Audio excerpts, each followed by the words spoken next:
আপনারা দেখেছেন এই অতি সম্প্রতি ইসকনের ঘটনা ঘটার পরে আমাদের বর্তমান অন্তর্বর্তীকালীন সরকারের প্রধান উপদেষ্টা দাওয়াত দিয়েছিলেন সব ধরনের সংগঠন, দান, ওয়াম, ইসলামী, বৌদ্ধ সবাই এই বাংলাদেশের 53 বছর চলার জীবনে প্রথমবারের মতো সকল ঘরানার রাজনৈতিক নেতৃবৃন্দ একসাথে বসে তারা হাত তুলে অঙ্গীকার করেছেন দেশ এবং জনগণের স্বার্থ রক্ষায়, স্বাধীনতা সার্বভৌমত্ব রক্ষায় আমরা সবাই। আমরা কোনো অপশক্তির কাছে মাথা নত করবো না, আমরা কোনো চোখ রাঙ্গানিকে পরোয়া করি। এই আওয়াজ, এই মেসেজ দেশের জনগণকে আরো ঐক্যবদ্ধ করেছে, আরো শক্তি জুগিয়েছে এবং বিশ্ববাসীকে বার্তা দিয়েছে যে বাংলাদেশের বিরুদ্ধে ঘরে বাইরে কোনো ষড়যন্ত্র আর সফল হবে না। পরের দিক সকল ধর্মের যারা গুরুত্বপূর্ণ ব্যক্তি,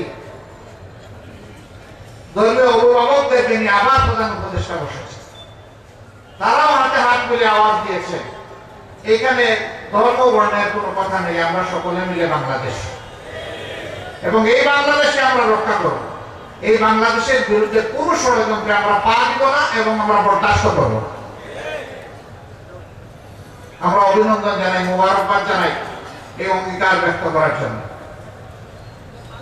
তারা কি করেছে, কি করে নাই?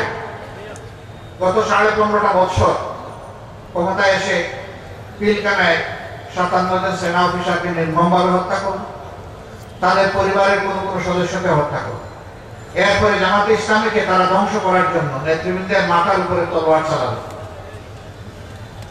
শত শত নেতাকর্মীকে খুন করল। তখন অবশ্য অন্য কোনো দলের উপরে এই বিপদ আসে নাই।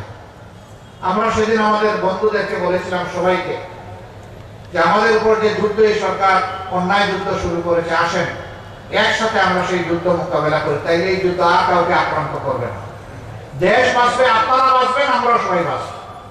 সেদিন আমাদের এই আওয়াজ আমরা বুঝাতে পারিনি, অথবা তারা উপলব্ধি করতে ব্যর্থ হয়েছিলেন, যার মাসুল পরবর্তী পর্যায়ে গোটা 15.5 বছর ধরে এই জাতিকে পরিশোধ করতে হয়েছে। আমরা বলেছিলাম আমাদের মাথায় আঘাত করা হয়েছে, সবার মাথায় আঘাত করা হবে, সময়ের ব্যবধানে তাই প্রমাণ হয়েছে।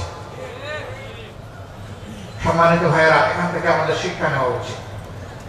আমাদের আলিম সমাজের উপর সরকার আক্রোশ মিটিয়েছে। 13 সালের 5ই মে শাপলা চত্বরে কি করা হয়েছে, কি নারকীয় হত্যাকাণ্ড চালানো হয়েছে আপনারা দেখেছেন। মানুষ কতটা বিকৃত হলে বলতে পারে সেদিন কেউ মরে নাই, সেখানে আলিম উলামা রং ছিটিয়ে দিয়েছিল। হ্যাঁ, মানুষ যারা দিনের জন্য দুনিয়া থেকে বিদায় নেয় তারা তো শহীদ হয়ে আল্লাহর প্রিয় বান্দাবান্দি হিসাবেই বিদায় নেয়, কিন্তু যারা অপকর্মের দায় নিয়ে দেশ থেকে পালিয়ে যায়, তারা কি নিয়ে পালিয়ে যায়?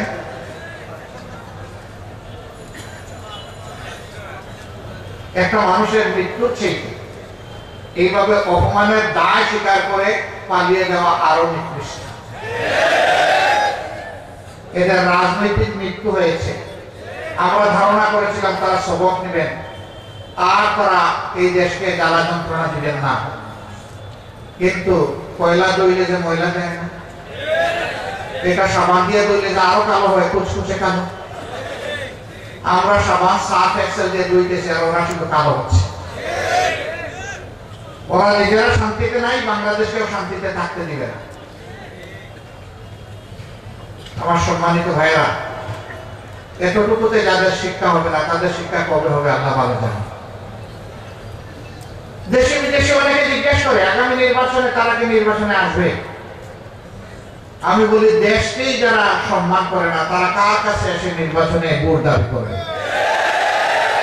যারা জনগণের কেনা টাকায় অস্ত্র এবং গুলি জনগণের বুকের উপর চালিয়ে দেয় ক্ষমতায় থাকার জন্য, তারা কার কাছে ভোট চাইবে? যারা নিরীহ জনগণকে খুন করেছে তাদের পরিবারের কাছে গিয়ে জিজ্ঞেস করুক তারা তাদের এই ধরনের রাজনীতি আর চায় কিনা, এই ধরনের আগ্রাসী দলকে আর রাজনীতিতে দেখতে চায় কিনা। তাদের কাছে গিয়ে জানো, আমাদের কাছে জানার দরকার নেই, আমরা তো বেঁচে আছি।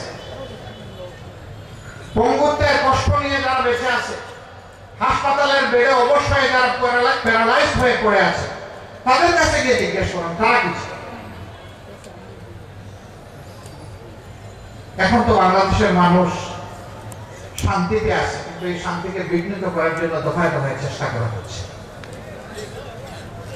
ইনশাআল্লাহ আমরা আশাবাদী একটা ঐক্যবদ্ধ জাতি সকল ষড়যন্ত্র মোকাবেলা করে সামনে এগিয়ে যাবে ইনশাআল্লাহ। আমরা এমন একটা বাংলাদেশ গড়তে চাই, আমাদের সন্তানদের আশা পূরণের উপযুক্ত বাংলাদেশ। তাদের প্রধান স্লোগান ছিল উই ওয়ান্ট জাস্টিস। আমরা বৈষম্য নয়, বরঞ্চ বৈষম্যহীন ন্যায় বিচারপূর্ণ একটা সমাজ চাই। আমরা তাদেরকে কথা দিচ্ছি, আল্লাহ তাআলার সাহায্য এবং জনগণের ভালোবাসা পেলে আমরা সেই সমাজটি বাংলাদেশ এবং জাতিকে উপহার দেব ইনশাআল্লাহ।